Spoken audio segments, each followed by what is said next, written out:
สวัสดีครับวันนี้พามากินก๋วยเตี๋ยวภูเก็ตครับผมก๋วยเตี๋ยวทางเมืองไต่ครับมาลองเบิ่งว่านี่ครับเส้นมีเหลืองเขาจะที่เป็นแบบนี้แล้วก็มีผมว่ามีหมูบ่ว่าซั่นมีครับผมมีหมูแล้วก็มีเนื้อเลยสั่งเป็นแบบผสมผสานเลยครับน้ำตกผักบุ้งลำใหญ่ๆครับร้านนี้พี่กุ้งแนะนำครับผมครับอร่อยครับผมแซ่บขอบคุณมากๆกุ้งสิมาส่งครับผมมาเลยแวะกินก๋วยเตี๋ยวกับไอ้บ่าวให้เบิ่งบรรยากาศร้านกันครับผมนี่ครับก๋วยเตี๋ยวเรือนายเรือครับบรรยากาศสุดยอดมากนี่เพิ่นเปิดเพลงกันบรรยากาศลายพินด้วยนะครับเพลงพื้นบ้านอีสานด้วยนี่ครับเจ้าของร้านขอบคุณมากๆครับขอพักเพิ่มเมื่อกี้นี่โอ้ไม่ใช่โอเคครับพี่บอกครับครับเดี๋ยวอาจจะมีเบิ้ลนะครับนะ มีข้าวด้วยป่ะครับมีหมูกรอบบ่แล้วการสตอนี่พัดใส่ยังครับได้เลยครับอะไรก็ได้หมูกรอบ ใส่หมูกรอบได้ใช่ไหมครับแต่ผมขอจานหนึ่งเลยครับผมโอเคครับ แกงนะแล้วกะเพรา เอาเป็นกะเพราใส่สตอหมูกรอบนะครับเนาะนี่ครับก๋วยเตี๋ยวน้ำตกเดี๋ยวจะซิมก๋วยเตี๋ยวน้ำตกภูเก็ตครับก่อนกลับบ้านครับหมูกรอบภาคใต้ ถอนแล้วเหรอพี่ ถอนแล้วครับผมเอาน้องกันวอมาทักเป็ก ไม่เป็นเลย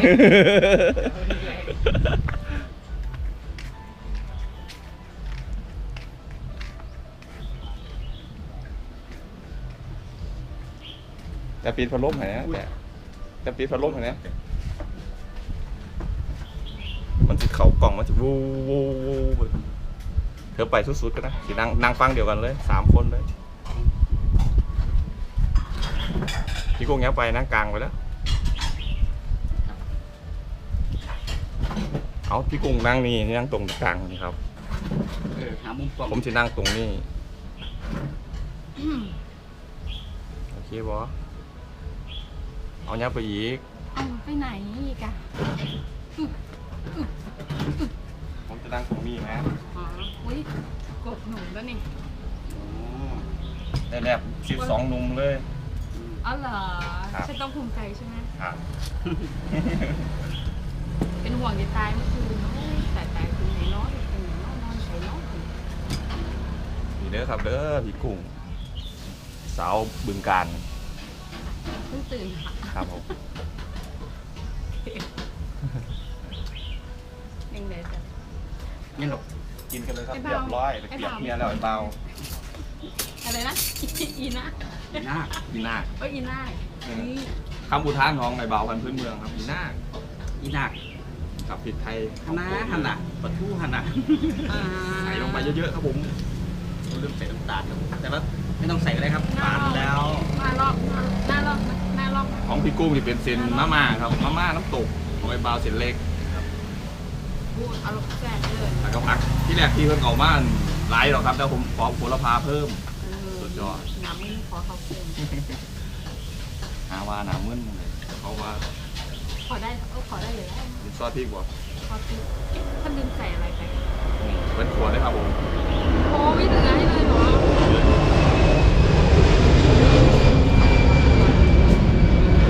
ขอบคุณค่ะ พอยขวดนี่เต็มขวดครับไอ้เบาใส่เยอะซ้ำนี่ผมก็เลยใส่อีกซ้ำนี่พี่กุ้งใส่เปิดเลย มันโหล ฝามันใหญ่ครับ ต้องแล้วที่ไหนใจกัน สงสัยที่ได้ใจายกันซอสพริกอีก เอาเอง เดี๋ยวครับขออนุญาตขอ เยอะเลย ถั่วงอก แล้วเมื่อกี้ผมสั่งกันผัดสตอเพิ่มมันเป็นแต่แซ่บเห็นสตอสดๆเมื่อกี้ ไม่บอก เจอแคนถูก เอายังเอาวันควร ไม่กินถั่ว อยากเป็นมะเร็งอยากเป็นมะเร็งเต้านม เก่งนะนี่ กลัวมันสารตัดคอมะเร็ง มีอะไรนะอัลฟาท็อกซิน โอ้มาแล้วครับของผมเราสั่งเลยยังไม่ติดปุ๊บ ก็อร่อยจริงๆอีหลี เขาส ข ตอ ออีกจานได้ไหมครับ ของเราแซ่บอีหลีกัน กระเพราสตอโอ้ยครับ แซ่บอีหลีอีหลีต้องเชิญต้องเชิญ ผมไปเห็นเมื่อกี้ที่สั่งแล้วครับเห็นสตอเลยเป็นว่าพัดได้ทุกอย่างเลยสั่งผัดกะเพราผัดพริกแกงก็ได้ครับ เป็นเห็ดกับข้าวแซ่บเลย แต่ก่อนกินเราต้องเป๊กก่อนเนี่ย ยังมาทัน ฝรั่งขนาดรัสเซียยังมองเอาฝรั่งยังเบิ่งโอ้โห เดี๋ยวให้เบาอ่ะหนึ่งฟ้าเอากินน้ำชาหน่อยครับตอนนี้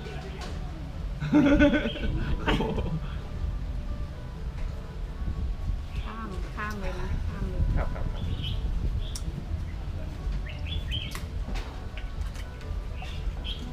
คือโปรไฟล์ตาหักนอก ตะมุตะมิเหรอ ตุ้มตุ้มนี่ แปลว่าอะไรตะมุตะมิ อยากครับ คุกคิดอนุในอันนั้น ถ้ากับเบิ่งหน้ากากทุเรียนเนี่ยเขาบอกว่าหน้ากากทุเรียนมีความตะมุตะมิ อืม ตะมุมตะมิมอันเดียวกันนะวะ น่าไปขอพริกสดก่อนครับต้องกินครับพริกสด เอาขวดน้ำมาแล้วบังได้ว่าบังวันแต่ก็ตะเกียบนะบังเด้อนั่นน่ะ อืม จะปรุงหอดใส่ละครับวันที่ใส่น้ำปลาก่อน ยังลืมเลยว่าพักผงผักใส่ เออ เดี๋ยวชิมเอาขาดลงใดกันอันนั้น หามนวดแล้ว กับพี่จุเธอก็เหมือนกันผมปรุงหอดใดครับ จำอะไรครับได้คุยกัน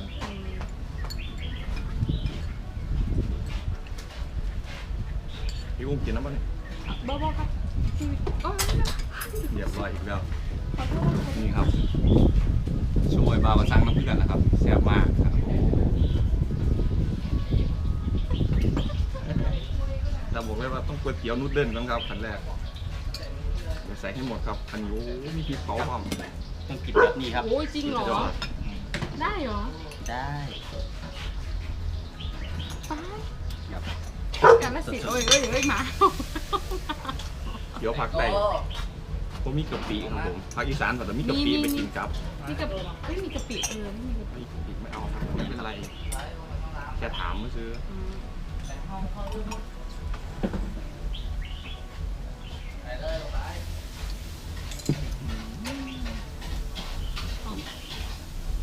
ชิมดูสิ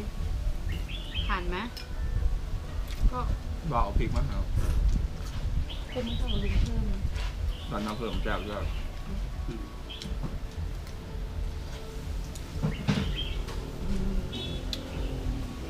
แซ่บดูครับแซ่บดูนี่ก่อน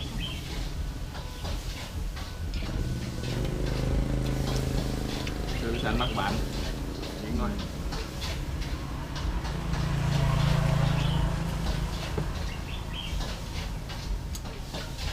พักไปทางบ่าวพันธุ์นะครับ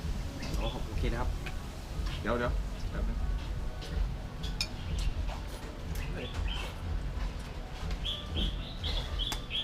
ครับ โอ้โหกินกับพริก สุดยอด พริกเคยกินเหรอที่ทำชะโนดอ่ะ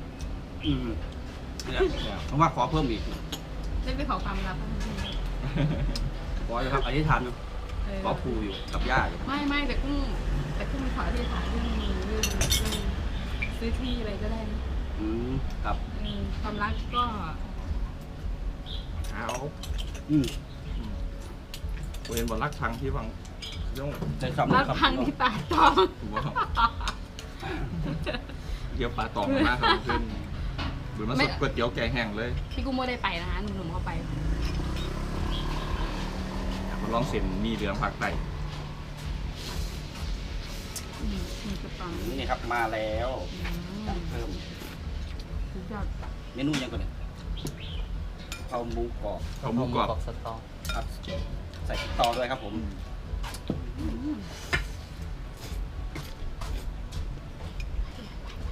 ถึงใส่หมูครับผม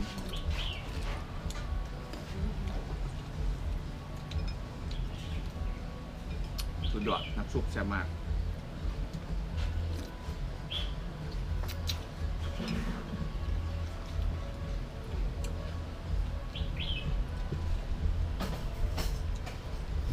แต่ก็มีเนี่ยครับ ทางกลับแล้ว สีใบเลื่อย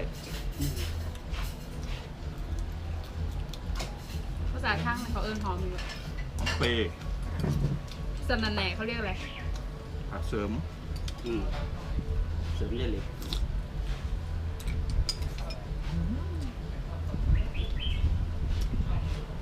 กับชิมมึงครับ เนี่ย กะเพราหมูกรอบสตอ แซ่บมากครับผมแซ่บคือกินอยู่แถวภาคอีสานเลย รสจัดจ้านไหมครับครับกะเพราผัดกะเพราแซ่บอ่ะหอมสตอครับผมหอมมะเขือเทศแน่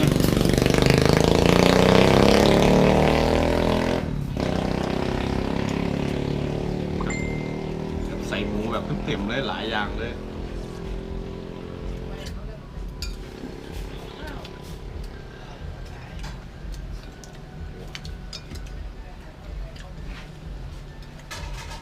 การขนาดอร่อยจังหู้ ซิมสตอครับผมมาไต่แล้วแต่เขาซื้อของฝากกลับบ้านซื้อสตอกลับได้บ่พี่กุ้ง อืม ซื้อไหน คือต้องไปแม่จู้อ่ะต้องไปแม่จู้ยูเทิร์นผ่านสนามบินมันจะมีร้านนึงอยู่ แซ่บ บางที่ ทุกเมนูเลย แม่ ๆ จู้ กินตุก แม่จู้จำได้ไหมแม่จู้อ่ะของฝากแม่จู้อ่ะ ไม่รู้อะ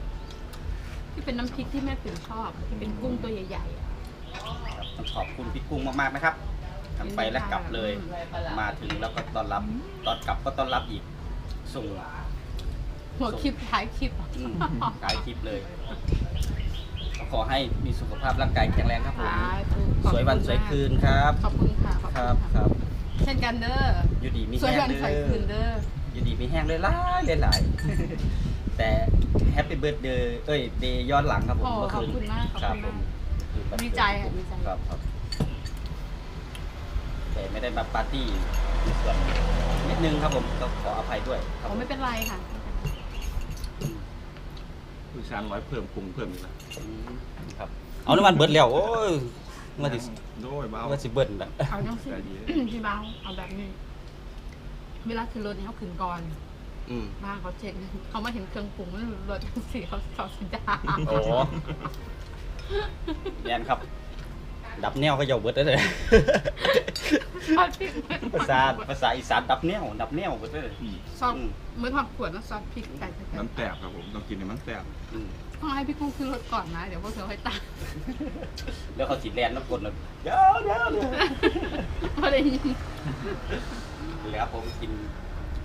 ข้าวกินก๋วยเตี๋ยวแล้วก็ ต้องครับ กะเพราหมูกรอบ พี่ ส สุข ต สั อน ต์วันเกิ ค ด รับผมที่ร้านข้างทางบรรยากาศโอเคครับ อยู่ที่ข้างๆที่โรงแรมแกรนด์วิทแซนครับผมขึ้นมา นี่ เดี๋ยว ถูกตรงซอยนี่แกนไม่แซนเข้าไปได้เลย นี่ใช่ไหมครับ ตรงซอยนี่เขาได้ นี่ครับตรงซอยนี้ก็เข้าไปได้ครับโรงแรม ยางไปเลย หรือเดินออกมากินข้าวก็ได้ครับจาก ถูก หัวเตียง โอเคบอก จะรอรถนะ นี่ครับเช่นน้ำชิดอยแล้วเครื่องเต็มๆคุณดอยก๋วยเตี๋ยวน้ำซุปแซ่บ เดี๋ยวขออยากไปกินให้อิ่มก่อนนะครับผมต้องขอบคุณพี่กุ้งมากๆครับผมถึงไปถึงกลับครับผมต้องกลับมา มาอีกบ่ มาครับมาไม่ต้อนรับแล้วใช่ไหมครับเนี่ย อย่ามา อย่ามาโอเค พูดเล่น ครับผมดูขอบคุณไลค์ครับติดตามช่องคนอีสานนะครับแล้วก็ลุยอีสานกำลังกินคำใหญ่ๆอยู่ครับผม ข้าวกินดูครับหิ สุ ว ดยอดค่ะ พี่กุ้ง ลุยสารกับเบาพื้นเมืองนิสัยดี ครับ สุดยอด ใครอยากไปหานี่ไปหาได้เลยเนาะ เอายังไปน้ำเอาเหล้าไปด้วยสักขวดเนาะ ก็เป็นยังครับผมอันนี้จะพา เอาแต่ท้องว่างๆไปก็ได้ครับท้องว่างๆแล้วก็ไปกินขวดหนูลาบ จะมากันสิข้าวไปหาครับถามว่าอะไรกันตำบักหุ่งมีอยู่แล้วครับตำบักหุ่งก็ปลาแดก บ่าวพันธุ์พื้นเมืองของ ของแซ่บอีสาน อย่างหนึ่ง นะครับ นะถ้าพี่กุ้งแบบมีโอกาสไปกาฬสินธุ์ ได้ครับได้ ถ้าพี่กุ้งไปหาหนูเนี่ยแล้วก็เฮ็ดออมเลย โอ้โอเค โอเค แต่ถ้าอย่าเป็นก้นถือปืนนะ โอเค จะบอกหนูเดี๋ยวเขาเป็นคนยิงโอเคปะ เดี๋ยวพาไปกับเด็กๆครับผม โอเค ได้เจอเด็กๆแน่นอน เด็กๆหากินหมันโอ้ เออ โอ้ เย้หัวของมาเด้อโตไปของมันเด้อ เดี๋ยวผมกินข้าวก่อนครับผม เราบงในคลิปครับเราสาวฝรั่งมาหมัก2 คนเหมือนขึ้น น้ โอ้ย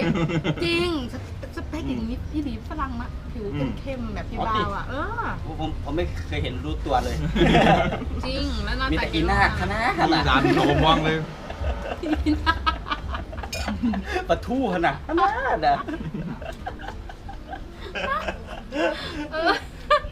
ภาษาไทยวันละคำครับผมภาษาอีสานวันละคำครับผม อีนาที่อีนากูลืมบัตรประชาชน ขอให้ยินดีมีแห้งทุกคนครับ สวัสดีครับ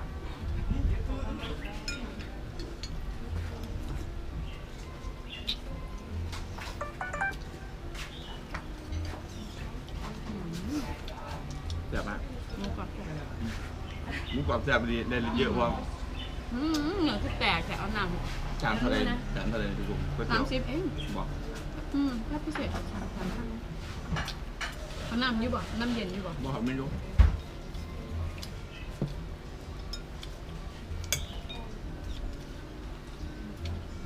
เพิ่งเปิดเพลงไลฟ์พินบอม คืออะไรกินต้องยิ้มก่อนสนุกเร็ว 1 2 3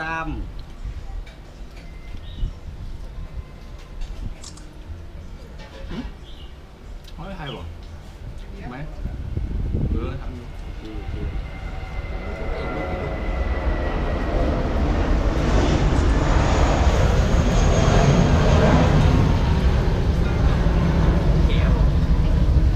มีความตะมุตะมิถ้าพี่คุโมมิหัวนี่หัวใครกินแล้วมีแต่ไม่กินเลย ฮะผมเหรอ ได้ครับ ก็เขาไม่รู้ความจริง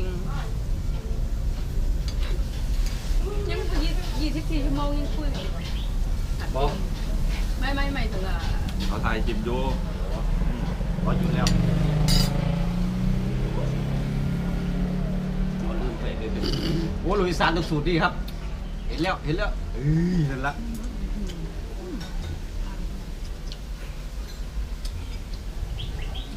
มาทำแป๊บนึงนกกันมาทำ ได้ละ เอามันเดี๋ยวดังครับ โอเค แซ่บมากแซ่บมากครับผม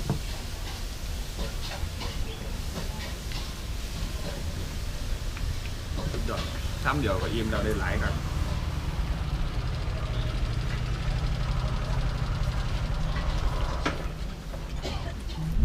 สุกหอม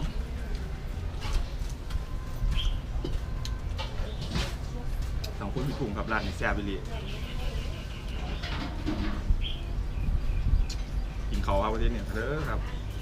หมูกรอบพร้อมโปรดเนี่ยบักหลายเด้อครับ 30ที่ขายถูกอันนี้ก็ไม่ได้เป็นนี่ นี่พลังให้เบิ่งพร้อม ถ้าจอยจุดมาแล้วคือร้านก็เต็มนี่เต็มมาก อันหมูกรอบเพื่อนต่อครับ มาลองเบิ่งเด้อครับเด้อเดี๋ยวมาเดี๋ยวภูเก็ตแซ่บมาก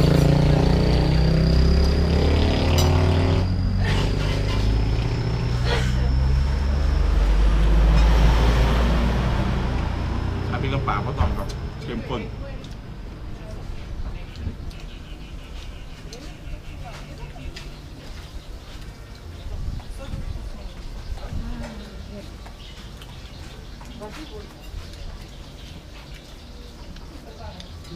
พี่คนวานบ่ติดต่อเนี่ย รวยแล้ว เขาบอก ร้อยตำรวจเอกอยู่นู่นร้อยตำรวจเอกอยู่ที่เกษตรกรเป็นจังไหนคือได้หยุดเพลนต้องอะไรนั้น เก่งนะเขาเก่งมาสิได้แล้วสุดยอดแซ่บมากเมนูแนะนำครับมา ไม่ ร้า ได้ น กิน นี้ เป็นแต่อิ่มแท้ อืม กินแน่นอนตื่นกันมีมั้ย 3 หมู คือตื่นเช้าเนี่ยตื่นเช้านะ เต่าอยู่อ่ะ ถ้าตื่นมาปึ้งเที่ยงแล้วอ้าวยังโทรหาเลย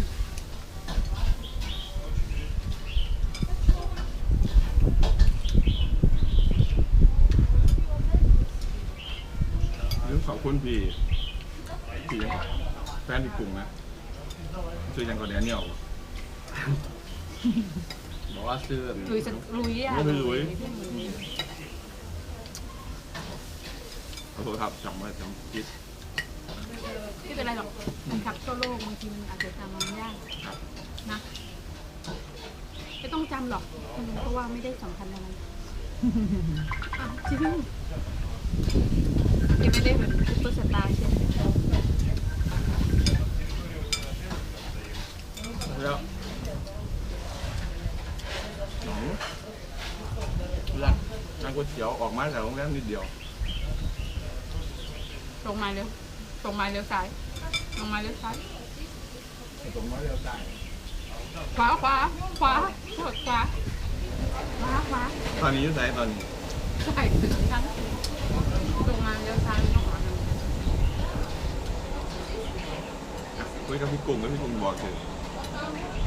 พอดีนี่มูว่าอยู่นี่ครับสมัยเดือน ผ้าคนนี้ค่ะ เขาไปส่งสนามบินครับ ใช่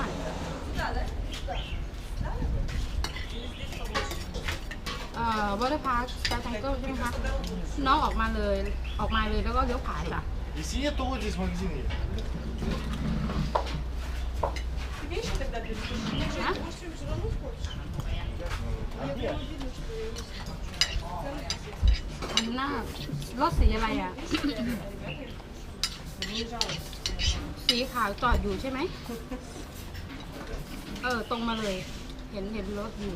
คิดว่าเห็นรถอยู่วีออสใช่ไหมตรงมาเลยจ่าตรงมาก็จะเห็น3 คนนั่งกินอยู่โอเคเนาะ คันสีขาว ค่ะ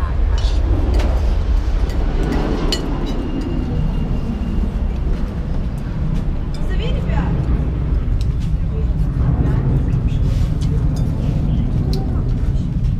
В принципе, это не тот город, не та страна, คือตรงข้างหน้านิดนึง его уже менять. Они предлагали. เกินสมัยเรียนนานแล้วเนาะ แม่มัธยมครับม .6 เราไปทำงานอยู่ภูเก็ตโต๊ะเดินมือแล้วแต่ว่า Я вообще не понимаю. คนละจุดกันครับ Вдвоем выступим, да? Димка, ну о чем? ถ้าได้ไปเที่ยวต้องเกาะ Можем выступить, я очень оплачу. Если กับโอเคครับดำกับ นี่ครับผมแซ่บมากร้านนี้มาชิมเลยเด้อเด้อ ถือว่าพอครับผมมีเหมือนกันเหมือนกันครับ Это микрораздача. Режима демо, она должна быть настроена. มาบักว้าว Хотя это было.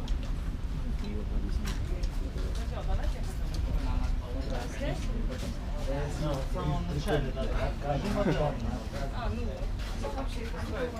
ฝรั่งเปิดร้านเลยครับผม Это прям вот на глаз. เบิ้งหมูก่อนนี่ครับ เพื่อนสมัยเรียนผม คุณนายผมฝรั่ง เดี๋ยวไปส่งสนามบินเห็นยังเดี๋ยวสั่งให้ขอก่อนนี่ครับผมเดี๋ยวไม่คลิปหนาครับขอบคุณครับ